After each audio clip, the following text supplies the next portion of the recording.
Welcome to the Deep Dive. We're here to unpack complex ideas, find those golden nuggets of insight you can actually use. Today, we're plunging headfirst into the dynamic and often surprising world of retail productivity. We've got this fantastic document from Rethink Productivity.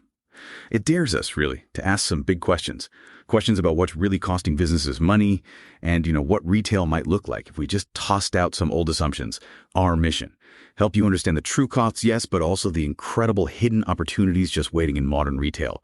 And to kind of set the scene, the source gives us this really powerful image. It's just a lonely, sorry, this item is out of stock sign on an empty shelf. A stark reminder, isn't it, of both a problem and a massive opportunity. So let's dive right in. The document kicks off with a pretty stark declaration. It tells us up front, all the easy stuff is done. And maybe more daunting, costs will continue to rise. Hi, now that sounds, a bit grim at first, doesn't it? But really, it's a powerful call to action for businesses. Rethink everything. It absolutely is. And what's truly fascinating here, I think, is that the focus isn't just on, blanket cost cutting that often feels like a blunt instrument. Instead, it's about genuinely understanding every single process and its precise financial impact. The document stresses the critical need to, and I quote, understand how much it costs to run the business. Mm-hmm.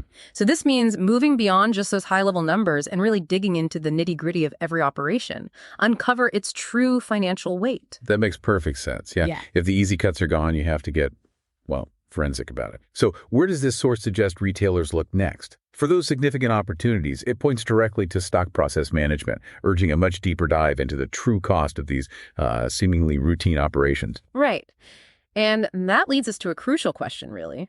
Do we, as retailers, truly understand the compliance measures for our processes and the actual pace of work in a store? The source provocatively suggests that technology should drive the process, remove human decisions, options where possible. This forces us to understand the entire process and its cost from end to end. Think about it. How much does it really cost to replenish just one item? And how many times does it get handled? What's the cutoff point where a replenishment actually becomes unprofitable? Wow, that's incredibly granular. And it goes even further, doesn't it? Asking if store buyers should be directly responsible for shrink and waste, or whether existing store layouts are truly optimal. From stock, storage, front end, collection points, all of it.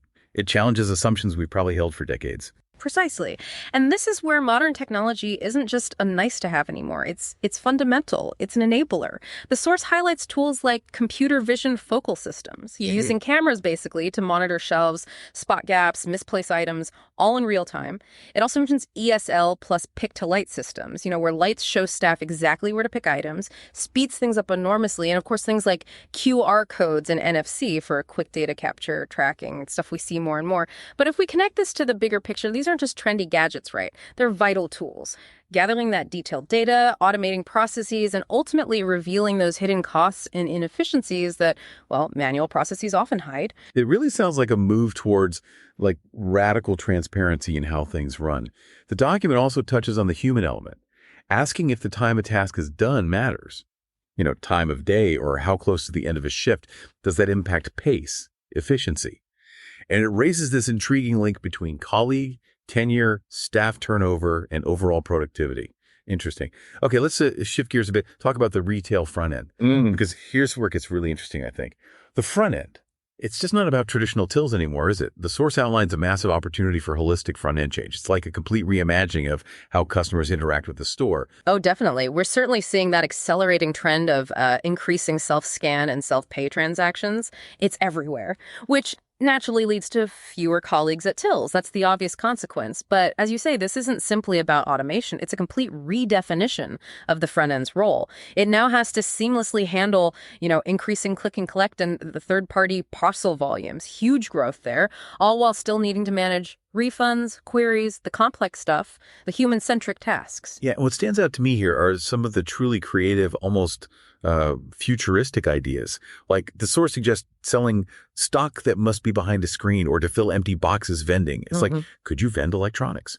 Or fill a decorative box with a surprise item? Wild. Okay. And using AI to offer services that require a person lottery, age approval, et cetera. Basically automating tasks that currently tie up a human. It also mentions open banking. That's a fascinating integration, potentially allowing seamless direct payments, maybe personalized offers without card fees. These ideas, they're exciting for sure, but they highlight a fundamental challenge, the source points out.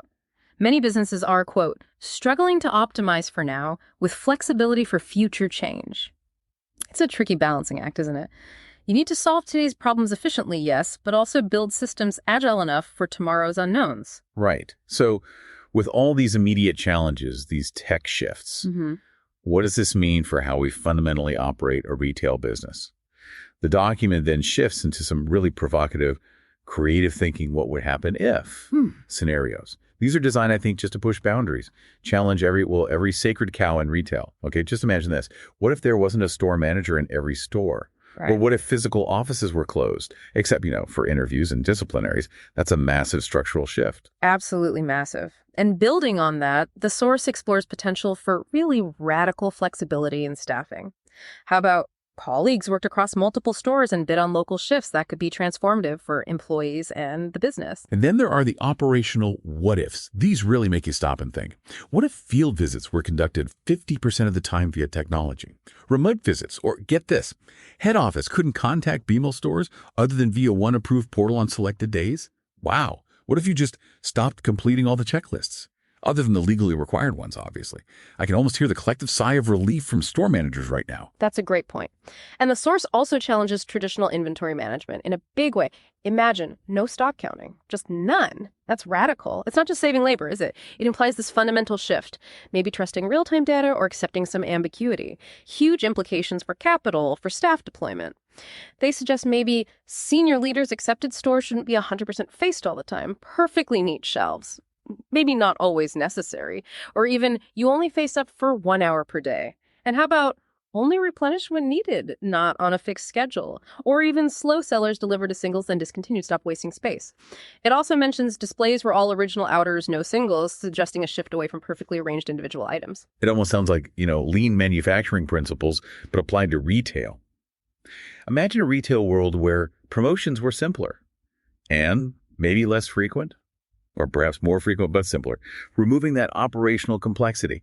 Or if you could just send bulk overstock back to the DC instead of marking it down endlessly in store, what if deliveries were less frequent, but with more flexibility and planograms? Even the fresh food section gets a what if, like better forecasting of hot food to grow sales and zero waste, maybe using dynamic pricing for hot food based on demand, time of day. And another truly groundbreaking idea in there. Digital twins live for every store. This implies a complete virtual replica of each store, updated in real time. Imagine that. Remote monitoring, predictive analytics, simulating changes before they happen. Other ideas. Some practical, perhaps. Induction was done in under 2 hours by AI. Super efficient onboarding. A self-service post office within a store. Using spare space for the local produce providers. That's a fascinating way to generate revenue, engage locally, build community. And practical stuff like auto-date checking for freshness, outsourcing cash counting. The document even briefly mentions salary sacrifice here, hinting at new ways maybe to manage employee benefits and costs, offering more flexibility. But, every big idea has a flip side. And the source wisely includes a section on unintended consequences. Yeah. Things like loss prevention, work creation. It's a sobering reminder, isn't it? Solving one problem can sometimes create another. Exactly. And if we connect this to the bigger picture, many of these efficiency solutions, they could inadvertently create new problems. For example, if you reduce staffing or move to that no stock counting idea, maybe theft increases, which then requires more security measures. Like those images we see, locked toothpaste, items behind glass. Those are direct responses to loss prevention challenges, ones that might get worse with less human oversight. Right. It also brings up critical operational issues, Yeah. like how storage is often inefficient and in a poor spot. Suggesting solutions like maybe lockers, potentially in the car park for click and collect. Clever use of space. And the document highlights this potential paradox too. While parcels drive footfall, people coming in to collect things, the extra staff needed for those delivery tasks might be left not occupied later once the rush is over, which leads to a really critical question. What is the staffing model with rise of SEO? Self-checkout changes everything. It also points to the need for automating task planning and admin for stores. Think of the manager time that could free up. Yeah, absolutely. And a common pain point for retailers. Just having more stock than needed, which creates double, triple handling, constantly moving stuff around. The clear goal here seems to be move to closer to just in time for stock, mirroring those lean principles we mentioned. Exactly. And the document also stresses the importance of doing regular efficiency studies. You can't just implement and forget. You need to refresh ideas, validate process changes like what's the full impact of Uber Eats delivery, for example, constantly reassess. It also emphasizes model integrity, funding the output, basically making sure the financial and operational models justifying these changes are robust. Do they accurately reflect costs and benefits? Does the funding truly align with the output achieved? And this applies across the board, across other business units, pharmacy, funeral, travel, coffee shops, a holistic view. This all ties beautifully into the productivity roadmap and the summary points, which really distill the essence.